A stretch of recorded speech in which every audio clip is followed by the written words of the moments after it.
ये पहले मेरी बात को ध्यान से सुनो।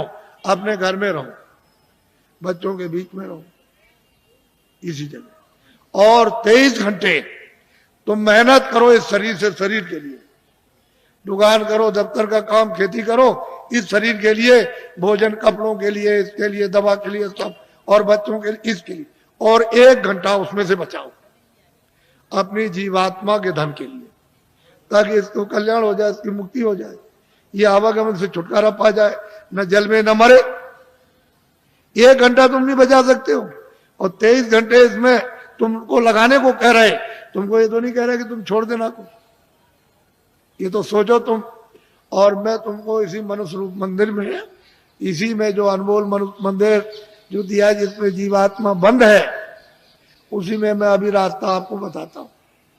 अभी इसको कहते हैं नामदान। इसके पहले 2 चीजों का ध्यान रखो हमेशा, कि शाकाहारी हो जाओ। जितने भी अनाज है, सब्जी है, फल है, दूध है, घी है, 100 बार खाओ। कितने बार? 100 बार। तुमको भूख लगे उससे भी ज्यादा खाना। तुमको कोई मना करने आए तब कहना। अच्छे मकान में रहो, अच्छी झोपड़ी में रहो, मना कौन करता आप? लेकिन शाकाहार, अशुद्ध आहार मत करना। बस इतना ही बचत करनी है कि आपको अशुद्ध आहार नहीं करना। किसी आदमी का, किसी बच्चे का, किसी पशु का, किसी पंछी का अशुद्ध आहार नहीं करना। शुद्ध आहार करो आप, जिससे शुद्ध बुद्धि रहे। भाई इतना ही तो आपको बताना, क्योंकि अशुद्ध आहार से तो तरह तरह घर में झगड़ा, बाहर झगड़ा, ये झगड़ा, वो झगड़ा, ये बीमारी, वो बीमारी, वो बीमारी, वो बीमारी, वो बीमारी, वो तो फैलने वाली है। अभी बीमारी जो फैलेगी उसको तो अभी आपने देखा ही नहीं। तो असल में शाकाहार, शुद्ध आहार। दूसरा है बीड़ी पियो, तंबाकू पियो, हुक्का। मैंने तो कभी पिया नहीं, मुझे तो मालूम है नहीं कि हुक्का, बीड़ी, तंबाकू कैसा होता। लेकिन ये बच्चे जो 18 साल 20 साल के खड़े हैं, वो बीड़ी, तंबाकू, हुक्का नहीं पीते, कभी मत पीना। जो बच्चे नहीं पीते कभी मत पीना, एक खराब आदत न डालना। जो पीते हो पी लो, आपके लिए मत। लेकिन बच्चों, बच्चियों, ऐसा कोई नशा मत करो जो तुम्हारी बुद्धि पागल हो जाए। तुमने इसको नहीं सोचा? कोई नशा मत करो किसी तरह का हो जो बुद्धि पागल हो जाए, और तुम अपने घर में बच्चे बच्ची को और अड़ोस पड़ोस में बहू बेटी को पहचान न सको। ऐसा कोई नशा मत करो। और चले जा रहे हो तुम, तो सामने तुमने समझा कि जमीन बराबर, और वहां गड्ढा मिला, उसमें पैर चला गया तो पैर टूट गया, और सिर लड़ गया गड्ढे में तो सिर फट गया, मर गए। ऐसा कोई न रामायण कहती है, न महात्मा कहते हैं, न कुरान कहती है, न फकीर, न मस्जिद कहती है, न मंदिर कहते, न शिव जी कहते हैं, न आपको कोई और। ये कोई ओ जो कहते हो शिव जी भांग पीते थे, भांग पीते थे, भांग पीते, तुमने भांग पीते हुए देखा? वो भांग नहीं थी, वो कोई और नशा था। ये झूठी बात है। जो लोग उनके नाम से भांग पीते और कहते हैं वो भांग पीते थे, भांग नहीं पीते थे। ये ऐसा देवता कभी भांग नहीं पीता, वो भांग नहीं पीते। लेकिन तुमने ये 2 चीजों से बचो, बाकी तो कोई मैंने मना किया नहीं। मैं तो एक सीधा साधा आपका सेवक हूं, एक आदमी हूं, और सही सच्ची बात तुम्हारे सामने तुमको बताने आए हो। तुम नहीं जगोगे, नहीं समझोगे, तो मैं इसके लिए क्या करूंगा? मैं तो अपनी बात कह के चला जाऊंगा। जब तुम उधर जाओगे, और उधर जब हिसाब होगा तुम्हारा, क्योंकि वो तो सब लिखा जा रहा, आज दिन में तुमने कितना बुरा काम किया, कितना अच्छा किया, कितनों को धोखा दिया, कितनों को मारा, कितनों के साथ बेईमानी की, कितनों को पानी पिलाया, कितने बार मंदिर में पूजा की, कितनी रामायण, कितनी कुरान पढ़ी, ये उधर में, और कैसे कुरान पढ़ी, ये वो सब वहां सब लिखा हुआ। वो आदमी भी मिलेगा जिसको तुम काट रहे हो, और जिसको मतलब है कि तुम उसको चीर रहे हो, वो सब मिलेंगे वहां। तो पूछेगा भाई तुम्हारे सामने कोई रामायण, गीता, कोई भागवत, कोई कुरान, पुराण कोई तुम्हारे सामने नहीं थे, जिन्होंने महात्मा फकीरों ने नहीं बताया कि भाई अच्छा ये बुरा? तो मोहम्मद साहब से पूछा जाएगा कि भाई मतलब ये है कि तुम गए थे जमीन पर और तुमने मतलब ये नहीं बताया कि बुरा काम बद काम है। कह लगे मैंने तो इनसे सबसे कहा था कि ये बद काम है, ये नेक काम, इस बुरे काम को मत करना, अच्छे करना, लेकिन इन्होंने मेरी बात नहीं मानी। तो फिर वो भेजेगा सीधा, वहां हिसाब करता है, वो हिसाब करता है। तुमको दोजख और नरक मालूम नहीं है, वहां बड़े बड़े बादशाह पिट रहे वहां, और जलाए जा रहे, कितने करोड़ों वर्षों तक जलाए जाएंगे, और लाखों मीलों तक आवाज आती है और कोई सुनने वाला नहीं कहीं, न उनका धन दौलत जाता है न तलवार जाती है। ये झूठा, तुम इसके लिए मर गए और चले गए हमेशा। तो इसलिए तुम लोग इस पर विचार करो। तपस्या करने से यानी माया लुभाती है कि तुम ये ले लो धन, ये राज ले लो, तो अगर तुम लुभा गए तो राज मिल गया, और राज का जब भोगा तो सीधा नरक हो गए। जब ये कहोगे हमको राज नहीं चाहिए, धन दौलत नहीं, तो भगवान मिलता इसी शरीर में। मरने के पहले मीरा ने मरने के पहले प्रभु को प्राप्त किया। आपको क्या मालूम कैसे पाए? तुलसीदास जी ने पहले ही वो 25 ही साल के अंदर प्रभु को प्राप्त कर लिया। आपको क्या मालूम कैसे पाया? आप क्या जानो? इसलिए आप अमोलक धन लो इस मनुष्य मंदिर में आत्माओं का। ये नामदान है, ये उस तरह की दीक्षा नहीं है या मंत्र वैसा नहीं है, ये आत्म धन का दान है, ये ईश्वरी धन का दान है। जो उसकी कृपा होती है तब कभी कभी महात्माओं को आदेश मिलता है कि इन आत्माओं को बांट दो जो मानव शरीर में है, तो कभी कभी मिलता मुफ्त में। ये पैसे से नहीं मिलेगा, तुम ये सब रख दो जाकर के पूरा आधार का, ये चीज मिलने वाली नहीं है।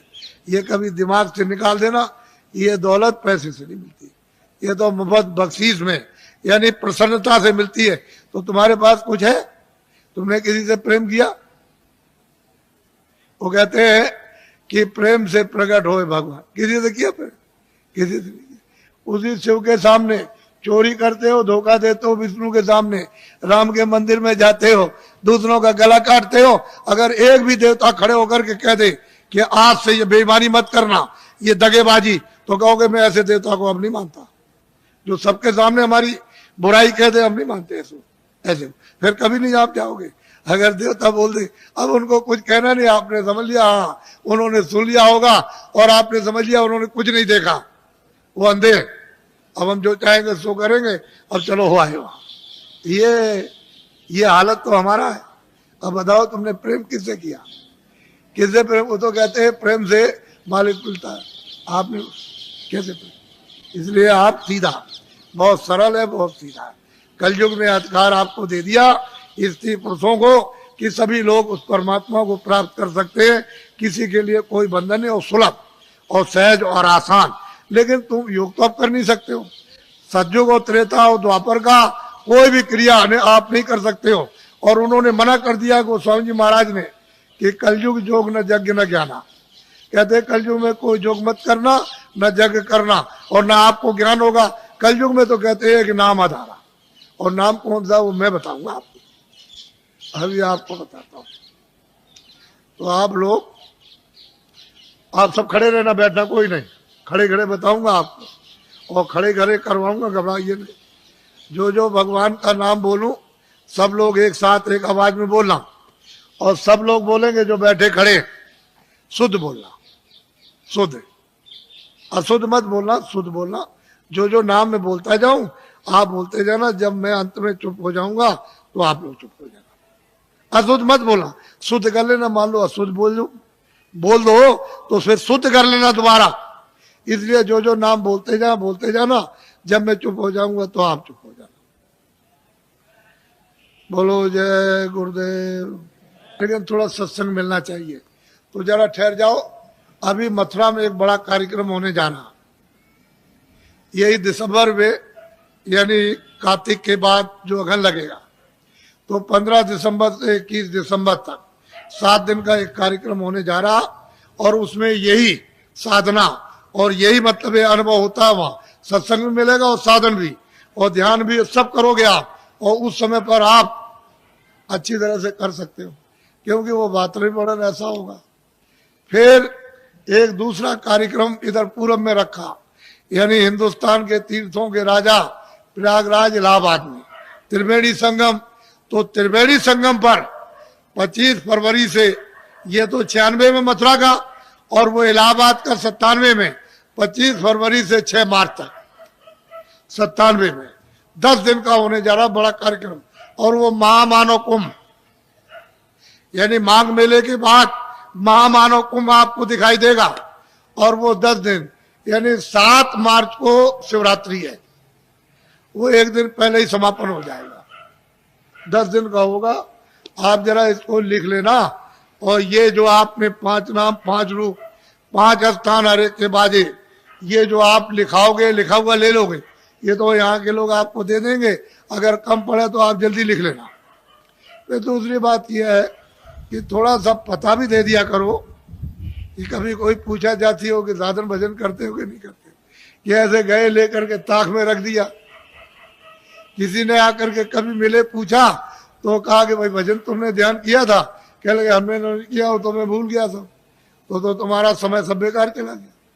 तुमको तो दिया था काम के लिए कि भाई तुम जल्दी से अपना काम करो, अपनी जीवात्मा को जगाओ, तो तुमने ताक में रख दिया, वो सोती रह गई। तो बताओ इससे, इस काम में तुम्हें मिलेगा क्या? इससे ना कुछ मिला, ना कुछ मिलेगा, और इस काम से खाली जाओगे।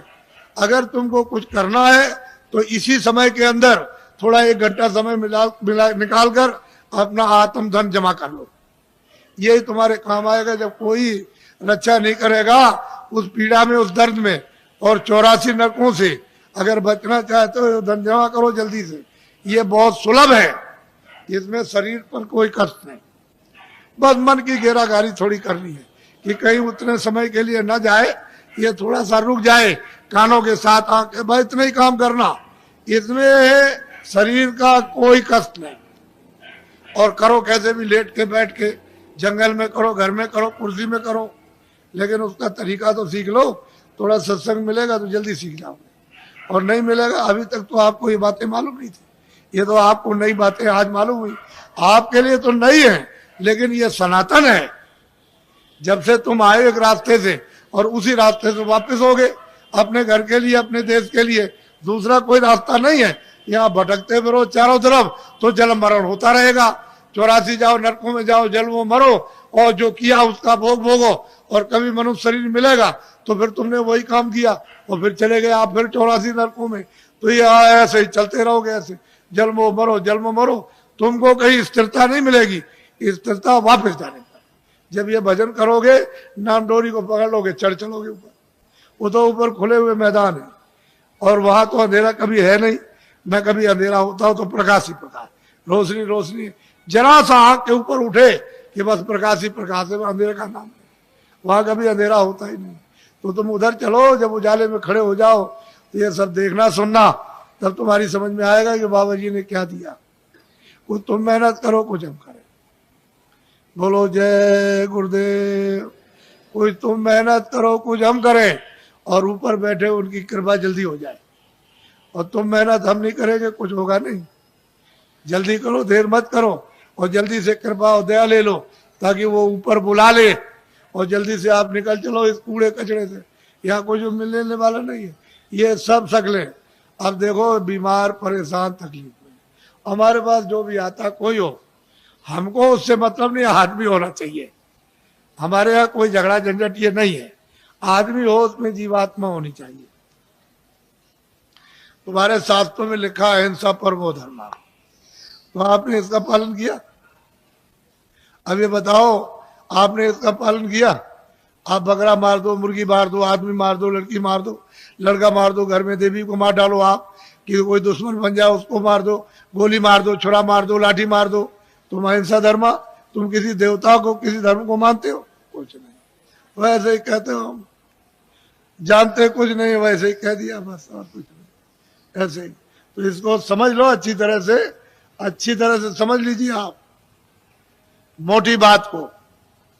बोलो जय गुरुदेव। जोर से बोलो जय गुरुदेव। जय गुरुदेव नाम किसका? अब ये इनको दे देना बच्चा, इनको नोट करा दो, और कुछ लोग जल्दी मिल जाए तो इनका पता भी नोट कर लेना। और कभी कभी इनसे पूछते रहना, यहाँ जो रहते हो उनको, कि भाई भजन करते हो कि नहीं। तुमसे जब पूछेंगे भजन के लिए कि बोलो भजन किया कि नहीं किया, तुमने ध्यान किया, स्मरण किया कि नहीं किया, और तुमको मिला तब तो तुम करोगे ही। तुम जरा सा जितने दिन बताया उतने दिन कर लो पहले। बात की बात बाद में सोचना। हर रोज तुम महीने 2 महीने समय दो, नागा मत करना, तब तुम देखोगे तुमको क्या मिलता। तुम एक दिन भी नहीं बैठो तो मैं क्या करूंगा? मैं तो दरवाजे पर आकर काम करूंगा। तो अंदर तुम्हारा घाट है, तो जीवात्माओं का घाट अंदर, वहां बैठोगे तब तो काम करूंगा। और तुम बाहर फैले रहोगे तो कैसे काम होगा? तो बाहर से मोड़ूंगा कि भाई इधर से लगो, अंदर चलो। अंदर तो खुला हुआ, खुले हुए लोग, उधर स्वर्ग भी है, बैकुंठ भी, बड़े बड़े लोग हैं, उधर ब्रह्मांड भी है, उधर ब्रह्मा भी मिलेंगे, विष्णु भी मिलेंगे, शिव भी मिलेंगे, देवी देवता भी मिलेगी, ईश्वर, उधर बड़े बड़े अनेकों लोग, अनेकों ब्रह्मांड अनगिनते। लेकिन रास्ते से चलो तब मिलेगा, कैसे ही मिल जाएगा। बोलो जय गुरुदेव। अब देखो, जितनी तकलीफ आपको हमको सब मालूम है। हम किसी के सिर पर हाथ रख देते हैं तो अपने को फौरन पता चलता है, ऐसे ही रखकर बस इतना ही रख दिया, मालूम हो गया कि तुमको कितने प्रकार की तकलीफें हैं। और यह भी पता चल जाता है कि तुमने क्या अपराध किए।